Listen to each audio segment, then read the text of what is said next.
Hi everyone! Welcome to Sulit Tech Reviews. So isa guys sa mga phone na sinabi kong alternative sa Realme 7 Pro ay itong Realme X7 5G. So unbox natin to. Pagkatapos sasabihin ko sa inyo guys yung ilan sa mga nakuha kong data tungkol sa performance niya, yung battery life, charging time, at yung ilang mga camera samples. So start tayo.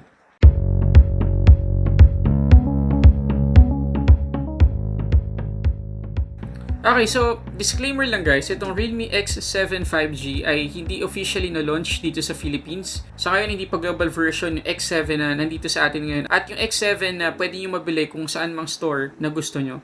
At yung price itong Realme X7 5G na nandito sa atin ay 15,500 pesos.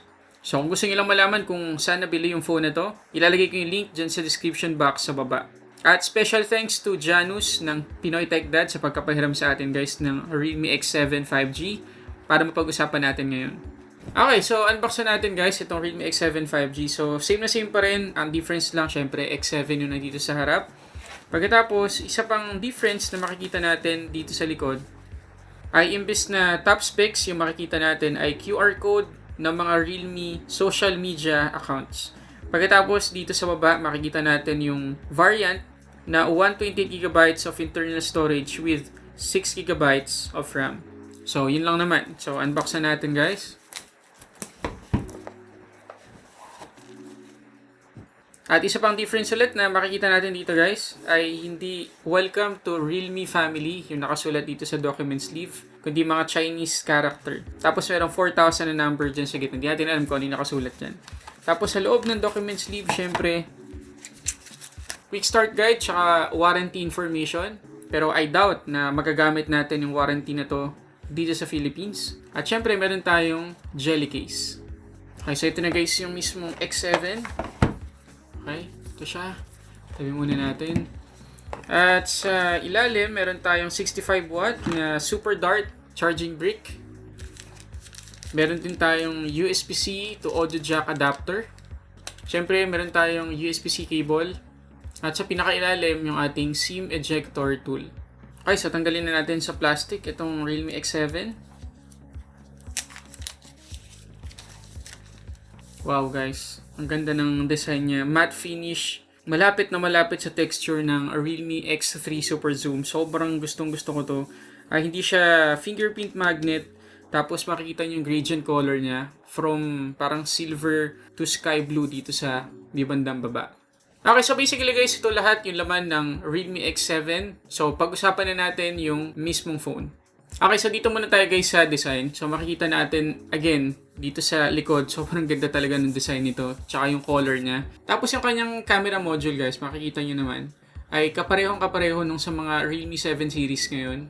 Ayan, square na din. Dito sa taas, makikita natin yung isang microphone. Dito naman sa right side, yung ating power lock button na merong yellow accent din. Sa kabila naman, yung ating volume rockers. Sa ilalim, meron tayong speaker grill, USB-C port, yung ating microphone ulit, at SIM tray. Dito naman sa harap, yung ating punch hole selfie camera, at meron tayong naka-install na screen protector. Okay, so nabut na natin guys itong Realme X7. So ang unang-unang mapapansin natin pag open natin or pag setup natin itong phone na to ay yung mga Chinese applications. So meron mga pre-installed na mga Chinese apps, pero ang maganda naman, pwede natin yan install anytime. Pero ang isa pang downside, wala siyang Google Play Store out of the box. Kailangan mong manually i-install. Pero hindi naman ganun kahirap. Sobrang dali lang naman kasi meron naman siyang Google Mobile Services. The rest na makikita mo dito sa phone na to, same na same sa mga Realme phones na meron tayo dito sa Philippines. So, pag-usapan natin guys yung display. Okay, so meron tayo guys 6.4 inches AMOLED 1080 by 2400 resolution na merong 411 ppi. At halos same yun guys sa specs ng Realme 7 Pro. Yun nga lang, yung Realme 7 Pro ay Super AMOLED yung ginamit na panel. So mas maganda pa rin ng kaunti yung color reproduction at yung overall quality ng Realme 7 Pro. Pero sobrang lapit na nung quality nila overall. So may expect din natin dito sa Realme X7 na tipid din sa battery yung kanyang display. At mas maganda talaga guys yung ating media consumption experience dito sa Realme X7.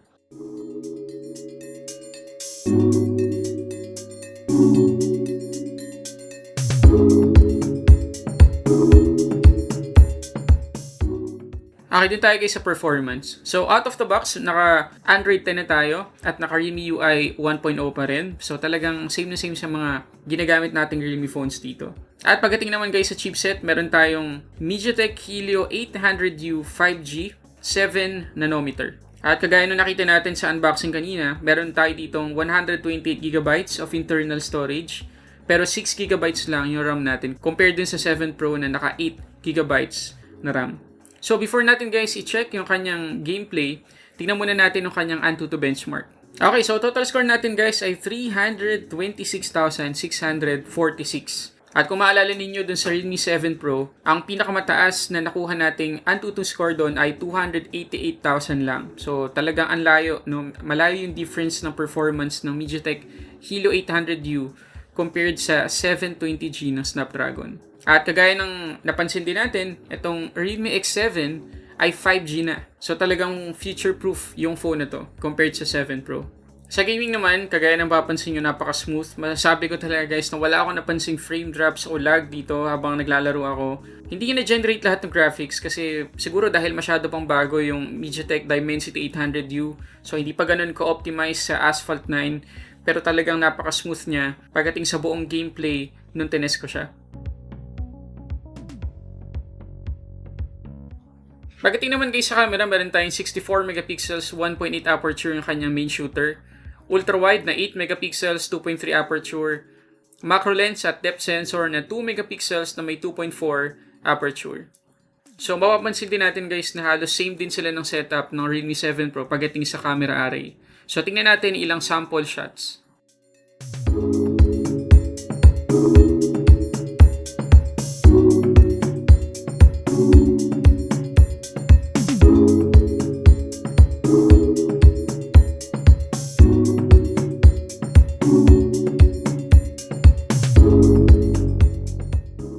Ngayon, pagdating naman sa selfie camera, meron din tayong 32 megapixels 2.5 aperture na camera. Ito naman guys yung selfie camera ng Realme X7. So ulitin ko, 32 megapixels yung camera din natin dito. Pero napansin ko lang na mas okay yung kulay ko dito compared dun sa selfie camera ng Realme 7 Pro. Kasi doon sa 7 Pro medyo pale yung kulay natin, pero dito saktong-sakto lang. At napansin ko din guys na sa tuwing nagtuturn tayo, gumagalaw yung subject natin dito sa selfie camera. Wala akong ghosting na napapansin. So, safe to say na mas maganda yung selfie camera nitong Realme X7. Okay, so doon naman tayo guys sa battery ng Realme X7. So, meron tayong 4,300 mAh dito compared sa 4,500 mAh ng Realme 7 Pro. So, medyo may lamang yung Realme 7 Pro pagdating sa paper. Pero guys, magkaiba sila pagdating sa real life na paggamit dito sa phone. Pagkatapos sa pag-charge naman, kagaya nung nakita rin natin sa unboxing, meron tayong 65 watts na super dart charger. So, same din sa 7 Pro. At ina-advertise ng Realme dito sa Realme X7 na in just 33 minutes, tutungtong na tayo ng 100% or mag-fully charge na natin yung Realme X7. So mamaya sasabihin ko sa inyo yung test na ginawa ko. Pero dun man tayo sa battery life. So nakakuha tayo dito guys ng 14 hours and 29 minutes na screen on time gamit pa rin yung PC Mark. So nakakagulat yun. Kasi sa Realme 7 Pro, ang nakuha lang natin ay 14 hours and 19 minutes. Masyado namang malapit, no? Kasi 10 minutes lang yung lamang ng Realme X7. Pero considering guys na mas malaki ng 200 mAh yung battery ng 7 Pro, ibig sabihin, mas tipid talaga sa battery itong Realme X7. Pagdating naman guys sa charging time, from 15% to 100%, inabot tayo ng 45 minutes. So medyo malayo ulit dun sa ina-advertise ng Realme na 33 minutes. Okay, so meron ba tayong mga cons na nakita sa phone na to? Meron ako nakitang dalawa. So, ang una ay wala siyang SD card slot. So, kung gusto nating expand yung storage itong Realme X7, hindi natin magagawa kasi nga wala siyang SD card slot. Hindi hybrid yung kanyang SIM tray, talagang dual SIM lang. At ang isa pang downside na nakita ko, hindi pa 8GB yung kanyang RAM. The rest, sobrang convinced ako guys na napakagandang alternative nito sa Realme 7 Pro. At ulitin natin guys yung price ito, 15,500 pesos lang. At kung gusto nyo malaman kung saan nabili yung phone na to, nandiyan yung link sa description box sa baba. Okay, so yun guys yung quick unboxing and quick review natin dito sa Realme X7. Sana nakatulong sa inyo. At uulitin ko na para sa akin, sulit yung phone na to. Kasi yun nga, Mas mabilis siya sa Realme 7 Pro. Future-proof na rin kasi naka 5G na. Same na 64 megapixels yung kanilang main shooter. Naka-AMOLED din yung display niya. At napakaganda din ng battery life niya. So kung may question pa kayo guys tungkol dito sa X7, paki-comment dyan sa baba. At kung meron ka ng Realme X7 ngayon, paki-comment din dyan sa baba yung experience mo sa phone na to. So yun muna guys, maraming salamat sa panonood. Sana nakatulong tong video na to. Kung nakatulong, please don't forget to hit the like button below. Mag-subscribe ka na din at i-click yung notification bell para ma-notify ka sa mga susunod nating reviews. So yun muna, para sa samot-saring unboxing and reviews, this is Sulit Tech Reviews.